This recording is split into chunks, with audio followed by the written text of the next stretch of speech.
Porque vienen por la reforma tributaria, vienen por la precarización laboral, vienen por la privatización del régimen de seguridad social. Si no arreglamos los precios va a ganar la derecha.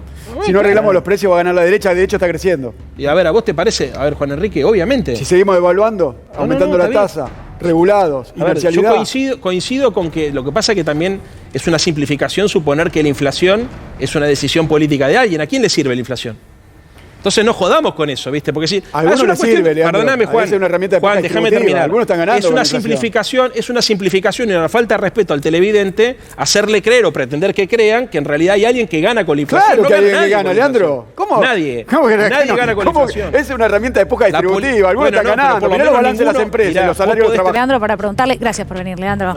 Buenas noches. Bueno, un día importante. ¿Qué dejó para vos el discurso de Cristina? No, para mí fue un discurso global, porque las características que ella analizó sobre los límites de la democracia liberal, las dificultades de intervención de los estados nacionales sobre las economías capitalistas, e incluso, digamos, la caracterización de la estructura social de Argentina es perfectamente todo aplicable a América Latina.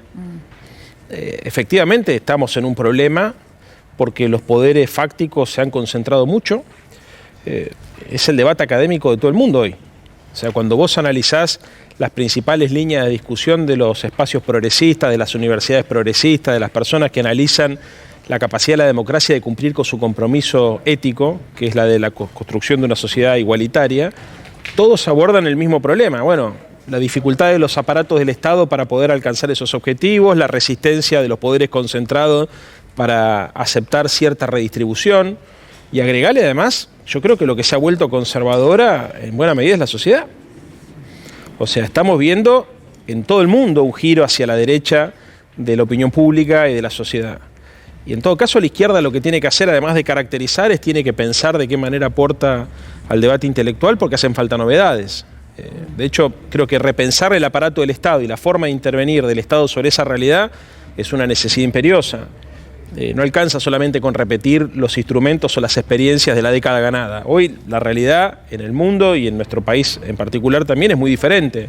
No es lo mismo tener un Estado con superávit fiscal que tener un Estado con déficit. No es lo mismo tener un Estado que está asfixiado por la deuda externa que no tenerlo. No es lo mismo tener un Estado que fue desmantelado por gobiernos neoliberales que no tenerlo. Y a esto agregarle la pandemia y la guerra. Es verdad lo que decís, y la derechización y todo lo que venimos hablando hace tiempo, pero en el cierre Cristina introduce un condimento, para mí hace una especie de, no es autocrítica, pero un estado de situación, donde lo que dice es no estamos cumpliendo con el contrato electoral, esto no es lo que le prometimos a nuestros votantes.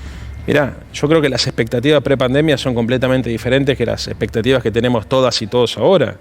La pandemia complicó. Y a ver, no solamente la pandemia, la guerra, el conflicto que se genera como consecuencia de la economía bimonetaria a partir de un proceso de endeudamiento que ella misma propone. Y seguramente el gobierno debe tener un montón de cosas para mejorar. Yo también he sido muy crítico de muchas de las cosas más de las decisiones que se tomaron, creo que la discusión está en lo que podría llegar a faltar. Yo siempre digo lo mismo. Ojo también que por no poner en foco la crítica, porque Alberto no ha llevado adelante ninguna política de la cual nos podamos arrepentir. No es Lenín Moreno. Y mirá que tuvo presiones para que eso suceda, ¿no? Porque te imaginás que el acuerdo con el fondo en general viene aparejado de reformas laborales, de privatizaciones, de recortes a la seguridad social. No pasó. La discusión puede estar, habría que ir más a fondo, más rápido, pero no es en la dirección política.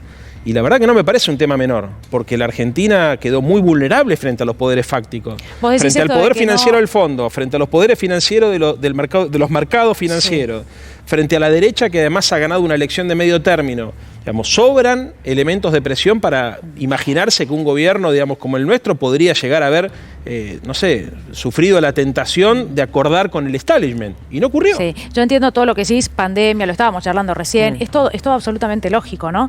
Lo que pasa es que se corre el riesgo de que ese sector de los votantes, hoy desencantado, se vaya a buscar de cara a 2023. Yo sé que falta un montón, hoy las necesidades son otras, pero esos desencantados se vayan, hablando en tono político, a otro sector, incluso a la derecha más extrema, yo que sé, a cualquier lado.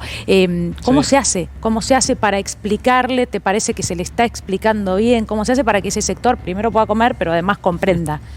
Bueno, a ver, creo que hay que diferenciar, ¿no? aquellas personas que no pueden morfar, y en eso coincido 100% con lo que dijo Cristina, son los verdaderos, son las personas que, las verdaderas víctimas de todo esto, y yo no sé si hay mucho para explicarles, siempre hago esa distinción. Esta es una discusión que tenemos los que comemos todos los días, ¿no? En general cuesta, cuando no tenés para morfar, tomarte el tiempo y tener la tranquilidad para poder reflexionar sobre estos temas. En segundo lugar, me parece que son dos cosas distintas, ¿no? Una cosa es decir, che, el gobierno está yendo en una dirección contraria, y otra cosa es decir, hace falta más profundidad. Yo no veo que el gobierno esté yendo en una dirección contraria. Uno puede decir, che, habría que fijar retenciones, y ahí la discusión es, o más retenciones de las que ya tenemos. Bueno, ¿nos da el poder en el Parlamento o no nos da el poder en el Parlamento? Uno podría decir, habría que profundizar más medidas redistributivas, pero yo te quiero decir una cosa, Daniela. La verdad, el Estado social de derecho, las herramientas de la política social del gobierno de Alberto Fernández profundizaron las decisiones que se tomaron en el gobierno de Néstor y de Cristina. No se recortaron políticas. Apareció la tarjeta alimentar que antes no había, se reforzó, apareció la asignación universal por hijo, se reforzó, se generaron políticas de transferencia monetaria directa o de subsidio indirecto o de salario indirecto, como pueden ser los subsidios a las tarifas. Yo no veo un recorte de eso. Lo que creo que, a pesar de todo eso, la redistribución del ingreso sigue siendo regresiva. Pero bueno, acá viene la discusión de cómo se transforma la matriz productiva. Son dos discusiones distintas.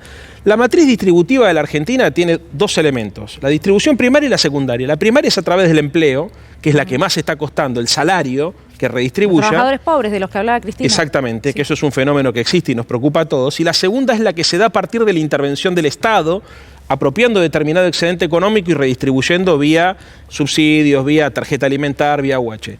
Esto se reforzó. El problema lo tenemos en que mejoren los salarios. Y acá es donde tenemos que poner toda la atención. Ahora, ¿es un problema que tiene el argentino o que tiene el mundo? Una cosa es si los gobiernos pueden o no pueden ir más a fondo, y otra cosa es qué está ocurriendo, digamos, en la relación entre el Estado-Nación y la economía. Sí. Yo lo que te digo es, si uno ve lo que pasa en todo el mundo, las protestas sobre que la guita no alcanza, la pérdida de poder adquisitivo del salario, la inflación, bueno, eso tiene que ver, creo yo, con que hay que replantear, porque, insisto, el discurso de Cristina es aplicable a todos los países de la región. Sí, por Leandro, supuesto. Dale, Juan, sí. Disculpame, ¿no? Yo te quería preguntar, ¿no pensás que hay que replantear el acuerdo con el fondo? Primero, lo que pasó en la República Argentina, el gobierno de Mauricio Macri, fue un saqueo. Sabemos que nos dejaron con el traste mirando al norte. Eso queda clarísimo. Por eso yo creo que no es menor que no haya habido reformas estructurales. No había plafón para poner reformas estructurales en la Argentina con la culpa que tiene el fondo. Ahora, firmamos un acuerdo sin sacarle intereses. Bueno, ya pasó, lo firmamos, le vamos a pagar los intereses que pidieron. Ahora, devaluación constante es una herramienta de distribución. Vos sabés, Leandro, vos devaluás, estás distribuyendo, le da guita a los poderosos, le sacás a los trabajadores. Creciendo la tasa de interés, que creció 10 puntos, también es una herramienta distributiva. Los regulados, las prepagas, el colegio, los peajes, todo eso también en un ritmo del 50%, la inercialidad. Y ahora le estamos echando la culpa a los trabajadores. Leandro, ¿no es el momento de sentar al fondo, al ministro y decir, muchachos, no podemos evaluar más, tenemos que bajar la tasa de interés, tenemos que estabilizar los precios? Porque ahí está, creo yo, el centro de que hay gente que no le alcanza para morfar. ¿A vos qué te parece? A ver, primero, yo no soy de los que dicen, nunca me lo habrás escuchado, que el problema de la inflación se debe a que los trabajadores se exceden. Es más, yo creo que los salarios están muy retrasados. Y el concepto de laburante pobre lo vengo aplicando desde hace mucho tiempo, ¿no? Hoy lo trajo Cristina, pero forma parte de mi discurso. Es así que bajo ninguna circunstancia creo que las paritarias o la búsqueda de recomposición salarial es un factor inflacionario. Creo que el factor inflacionario en primera medida es la ausencia de dólares o las dificultades que existen sobre las tensiones cambiarias, para lo cual el acuerdo con el fondo fue una política antiinflacionaria. Si vos no hubieses tenido posibilidad de recomponer reservas con ese acuerdo con el fondo y tenías que hacerte cargo de ese vencimiento delirante que había dejado la gestión anterior... Sí. Pero Leandro, estamos devaluando constantemente, o sea, trajeron los dólares para devaluar. Déjame terminar.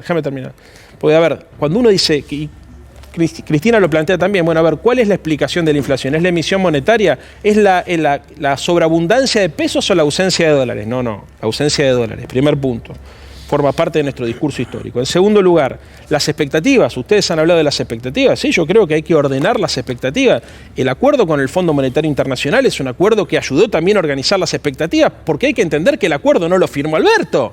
Acá a veces hacemos como que Alberto trajo al Fondo Monetario Internacional y hizo una... No, ya existía un acuerdo con el Fondo Monetario Internacional que tenía revisiones. Ya existía. Sí, no, claro, pará. Juan.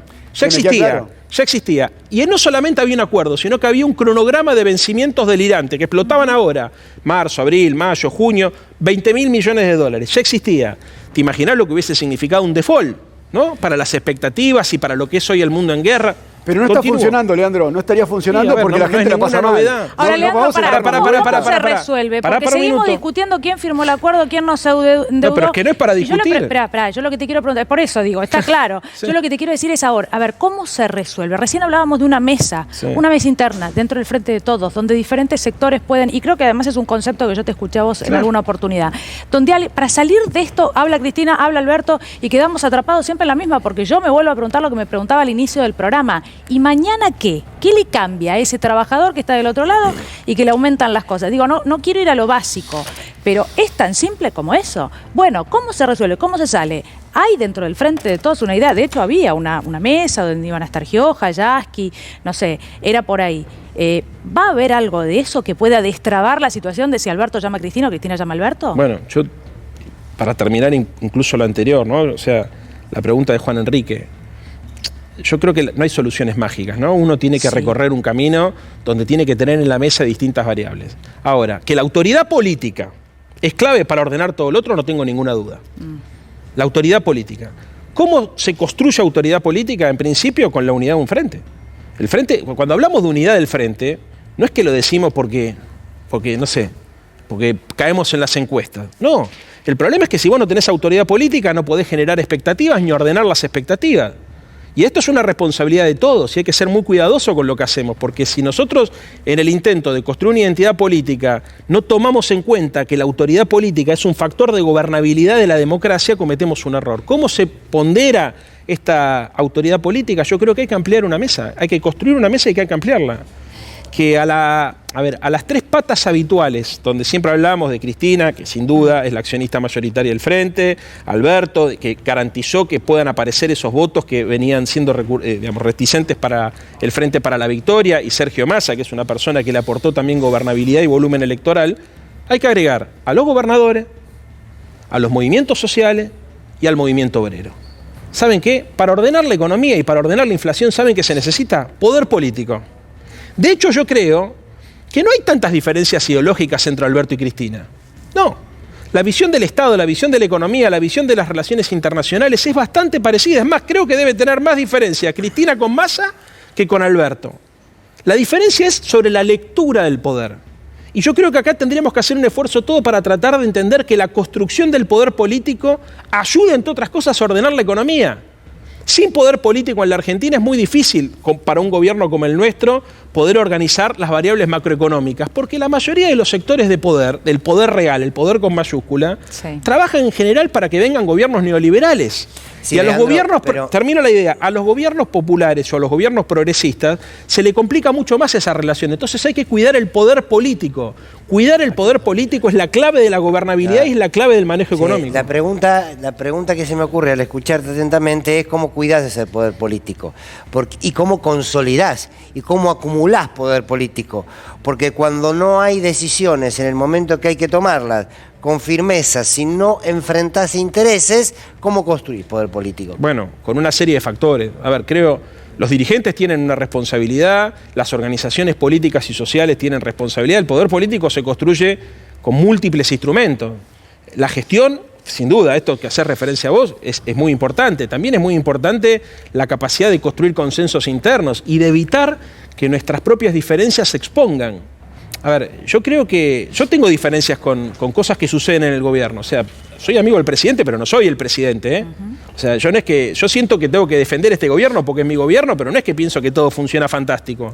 Lo que pasa es que muchas veces me pregunto, ¿qué tengo que hacer? ¿Tengo que venir a la tele a decir lo que a mí me parece mal? Entonces me dicen, Santoro, qué bárbaro, o tengo que ser solidario con un proyecto colectivo. Como dijo Cristina, esto es un proyecto colectivo. Sí. Entonces, hay que construir un ámbito. Me parece que lo primero tiene que ser la construcción de un ámbito donde estén todas y todos los que tienen volumen político. Y obviamente yo no estoy en ese espacio, o sea, no es que lo digo por una cuestión personal. Creo que lo que tiene que haber es gobernadores, movimientos sociales, el movimiento obrero. Sí. ¿Saben qué? Si nosotros no logramos que todo esto funcione armónicamente, ahí es donde aparece Esper, Milei y todos los sectores reaccionarios. Sí. Entonces hay que ser muy cuidadosos porque miren, ¿saben qué? Si nosotros cometiéramos la imprudencia de romper el Frente de Todos este año o el año que viene, en el 2023, en el 2025 tendríamos que volver a juntarnos, porque al movimiento nacional y popular en América Latina y en la Argentina no le sobra mucho. Y todos los actores son importantes por lo que representan en la gente, por lo que representan en el sistema político, por lo que representan en términos institucionales. A ver, yo padezco en el Congreso la sensación de que inclusive hay leyes importantes que no logramos construir ese consenso con la oposición. Sí, no claro. nos votaron el presupuesto. Entonces no es que nos sobra mucho, necesitamos a todas y a todos. La clave de la gobernabilidad y del manejo de la economía es la unidad. Una unidad con contenido, con respeto político, con obviamente programática, ¿no? Con un programa que vaya ordenando. Y yo aspiro a eso, digamos, ¿viste? Porque la verdad, te digo, Daniela, honestamente creo, no veo tantas diferencias ideológicas. Yo lo que noto son diferencias de cómo hacer las cosas, más metodológicas, más de estilo. Pero el modelo de sociedad, con justicia social, con soberanía política, con independencia económica, eso es el corazón de todos. O sea, me parece que hay condiciones para construir. Da la sensación de que el límite es fino, ¿no? Esa franja de diferencias es fina y el daño puede ser muy grande también para la sociedad de esta pelea o de una ruptura. Es muy simple. Si Y nos no, rompemos... Si no hay tantas diferencias Daniela, como decís, si nos rompemos, si no logramos construir una unidad conceptual, programática, probablemente la derecha tenga una alternativa. Bueno, y a ver, y ojo, ahí no coincido con lo que decía Juan Enrique, ahí no coincido. Si llega a ganar la derecha, olvídate que esas reformas que decimos que no hay condiciones para hacerlas, van a hacer. Porque vienen por la reforma tributaria, vienen por la precarización laboral, vienen por la privatización del régimen de seguridad social. Si no arreglamos los precios, va a ganar la derecha.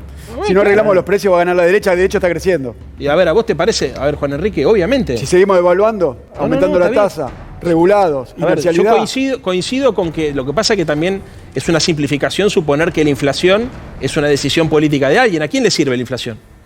Entonces no jodamos con eso, ¿viste? Porque si a algunos les sirve, Leandro. Perdóname, Juan. Es una herramienta de Juan, déjame terminar. Algunos están ganando. Es una simplificación y una falta de respeto al televidente hacerle creer o pretender que crean que en realidad hay alguien que gana con la inflación. Claro no que hay gana alguien que nadie gana, Leandro. ¿Cómo? Nadie. ¿Cómo que nadie gana con la inflación. Es una herramienta de época distributiva. Algunos están ganando. Mirá los balances de las empresas, los salarios de los trabajadores. Tener diferencias económicas o políticas con muchos compañeros, digamos, pero yo te puedo asegurar que no hay nadie que sea insensible frente a la pérdida de poder adquisitivo del salario. No es joda esto. Leandro, muchas gracias por haber venido. Bueno, gracias, muchas gracias por la invitación. como siempre.